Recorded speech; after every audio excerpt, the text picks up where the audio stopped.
लखनऊ में पार्टी कार्यालय के पास अखिलेश यादव के जन्मदिन के मौके पर लगे पोस्टर पर लिखा 27 का सत्ताधीश 2027 में होना है यूपी विधानसभा का अगला चुनाव। सपा के पोस्टर पर बीजेपी नीलीचुट के प्रवक्ता राकेश त्रिपाठी बोले, सपा के सपने शेख चिली जैसे जाति मजहब के समीकरण से सपने साकार नहीं होते।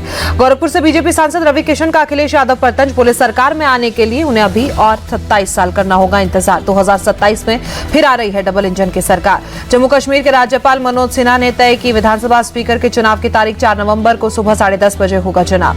आतंकी हमले में मारे गए डॉक्टरों के घर पहुंची पीडीपी चीफ महबूबा मुफ्ती, कहा जम्मू कश्मीर में खून खराबा रोकने के लिए पाकिस्तान से बातचीत ही एकमात्र उपाय।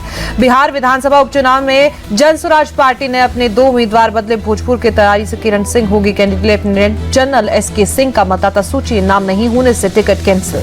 केंद्रीय मंत्री गिरिराज सिंह की हिंदू स्वाभिमान यात्रा पर बोले लालू यादव, कहा गिरिराज सिंह को इस तरह की बात करने की आदत है, हिंदू मुस्लिम सब रहेंगे। झारखंड विधानसभा चुनाव के लिए जेएमएम की दूसरी लिस्ट जारी, रांची सीट से चुनाव लड़ेगी महुआ बाजी। सुप्रीम कोर्ट ने पंजाब सरकार को लगाई फटकार, पूछा 50% पराली जलाने वाले से जुर्माना क्यों नहीं वसूला, अफसर काम क्यों नहीं कर रहे। हरियाणा सरकार को भी सुप्रीम कोर्ट के लताड़, कहा आपने कोई नीति नहीं बनाई है, सिर्फ आंखों में धूल झोंकने का काम कर रहे हैं। सुप्रीम कोर्ट की टिप्पणी, जब तक कठोर फैसला नहीं लिया जाएगा तब तक कुछ नहीं होगा। अगली सुनवाई 4 नवंबर को, उससे पहले सभी पक्षों को देना होगा हलफनामा। वजीराबाद बैराज का निरीक्षण करने पहुंचे दिल्ली की मुख्यमंत्री आतिशी, कहा यमुना और दिल्ली के प्रदूषण के पीछे बीजेपी की गंदी राजनीति, दिल्ली वालों से नफरत करती है बीजेपी। दिल्ली के पॉल्यूशन पर मनोज तिवारी ने आम आदमी पार्टी की सरकार को घेरा, कहा बीजेपी की सरकार आई तो 3 साल में पॉल्यूशन की समस्या का होगा समाधान। दिल्ली मेट्रो के 40 से ज्यादा फेरे बढ़ाए गए, डीटीसी की बसें भी पहले से अधिक चलेंगे, प्राइवेट गाड़ियों को सड़क पर कम करने पर जोर।